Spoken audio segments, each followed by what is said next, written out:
Hi there, future scientists and math wizards. Welcome to Smile Road. I'm Sir M, and I created this channel just for you, senior high school students looking to make science and math easier, clearer, and yes, even more fun. On Smile Road, we explore exciting lessons in general science, solve real life problems in general mathematics, and learn how these subjects connect to the world around us, from floating boats to your monthly budget. Each meeting, I'll guide you through lessons using simple explanations, real life examples, and even a few challenges to keep your brain sharp. Whether you're reviewing for exams, catching up on class topics, or just curious about how the world works, you're in the right place. Don't forget to hit that like, subscribe, and notification bell so you won't miss any of our learning adventures here on Smile Road. So, are you ready to start this journey with me? Let's walk the road of knowledge with a smile. We are dealing with grade 11 general science, quarter 2 chemistry, and this is our chemistry lesson 5, chemical reactions in everyday life, baking, cleaning, and burning. Intended learning outcomes. By the end of the lesson, the learner should be able to A. Recognize the different types of chemical reactions, decomposition, acid-base, acid carbonate, combustion that occur in daily activities such as baking, cleaning, and burning.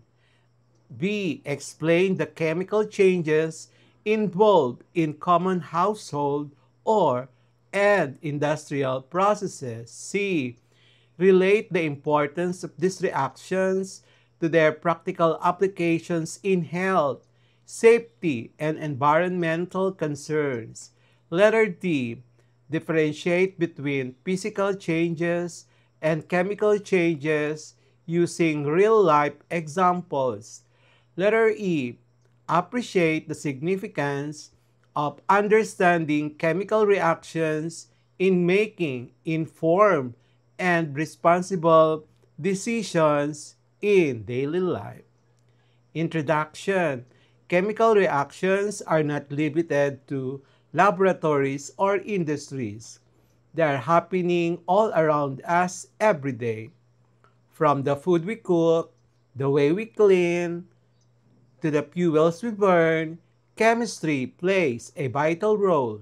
By identifying these reactions, we can better understand how substances interact and how these processes affect our lives and the environment. Number 2, baking, decomposition, reactions.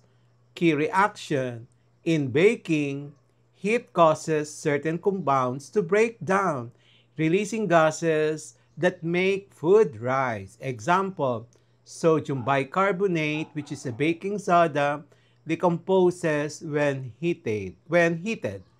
2 moles of sodium bicarbonate, a solid, decomposes to produce 1 mole of sodium carbonate, which is a solid, 1 mole of water, which is a gas, and carbon dioxide, 1 mole of carbon dioxide, which is a gas.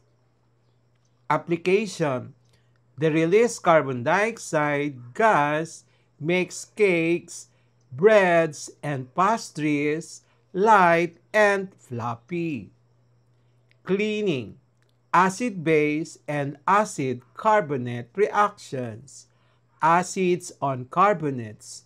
Many cleaning products react with carbonate deposits like limescale. Example, vinegar, which is acetic acid, removing calcium carbonate deposits in kettles or tiles. We have 2 moles of hydrogen chloride reacted with calcium carbonate.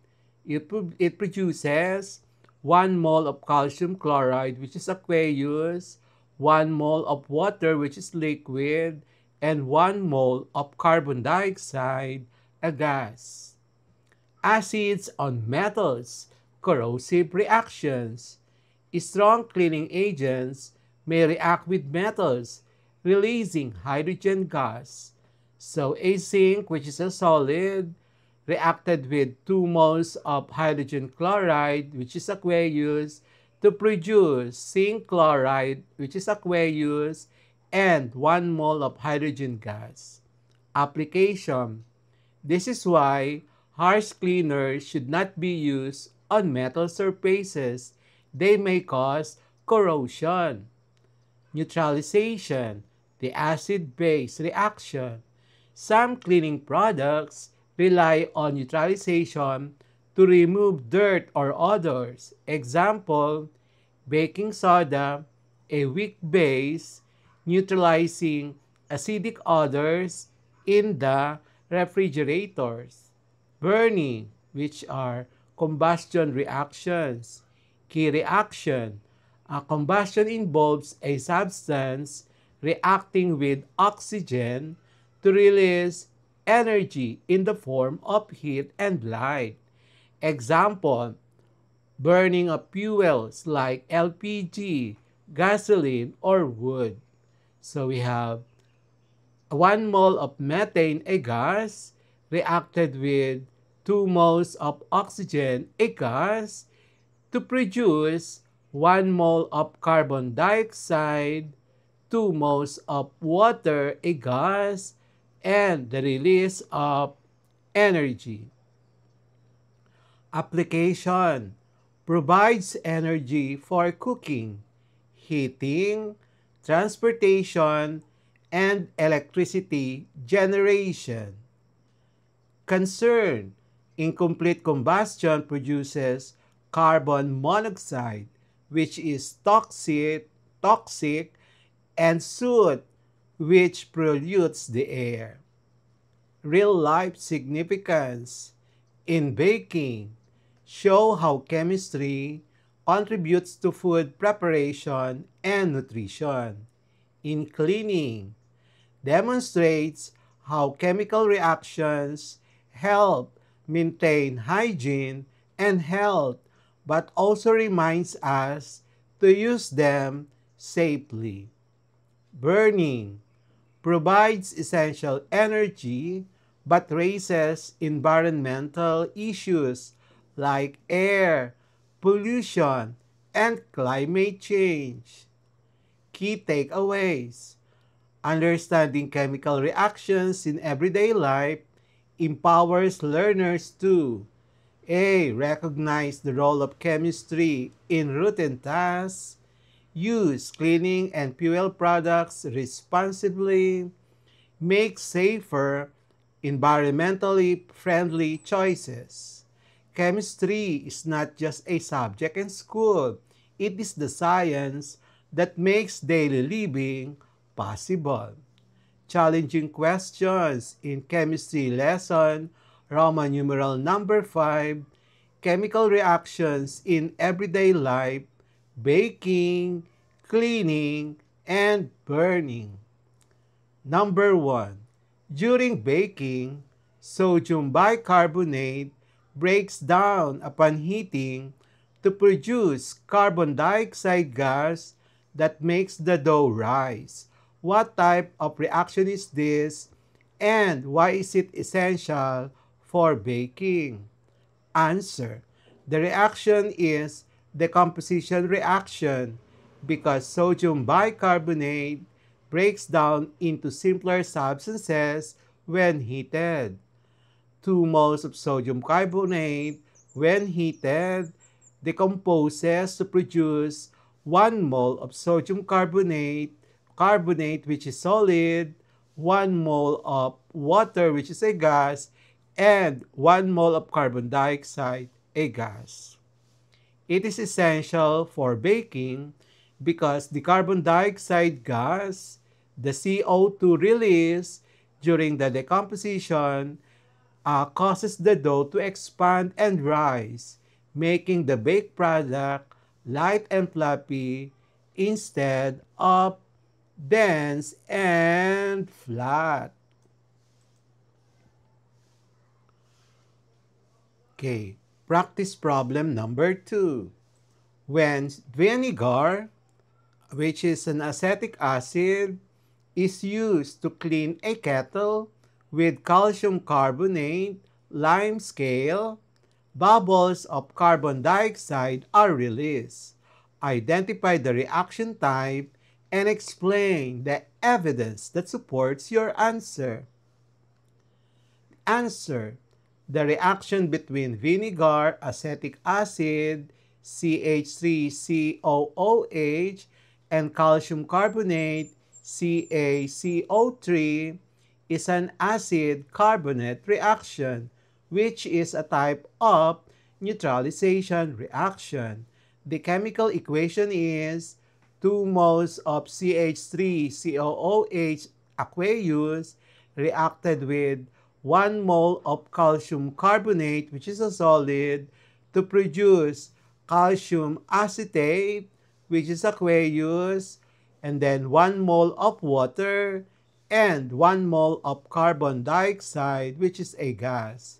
Evidence: the release of bubbles, which is an effervescence, shows that a gas is being produced.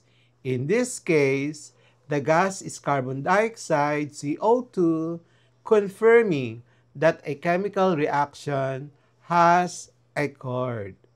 Practice problem number 3. Burning a piece of wood produces carbon dioxide, water vapor, heat, and light. What type of reaction is this? And how does the release of energy classify it further? Answer: the burning of wood is a combustion reaction, which is a chemical reaction in which a substance reacts rapidly with oxygen to produce heat and light. The general products are carbon dioxide and water. Energy aspect: this reaction releases energy in the form of heat, and light, classifying it as an exothermic reaction. The production of energy is a characteristic of combustion reactions. When you say exothermic reaction, it is a type of reaction where heat is released. Number 4. Some cleaning agents contain hydrogen peroxide, which decomposes into water and oxygen when exposed to light. What type of reaction is this, and how does it aid in cleaning? Answer: the decomposition of hydrogen peroxide, H2O2, into water, H2O, and oxygen, O2, is a decomposition reaction where a single compound breaks down into simpler substances. Cleaning aspect: the oxygen gas release acts as a bleaching and disinfecting agent, helping to remove stains, kill bacteria, and oxidize dirt, making it effective in cleaning. We will have the next part of our chemistry lesson, Romuald, numeral number 5.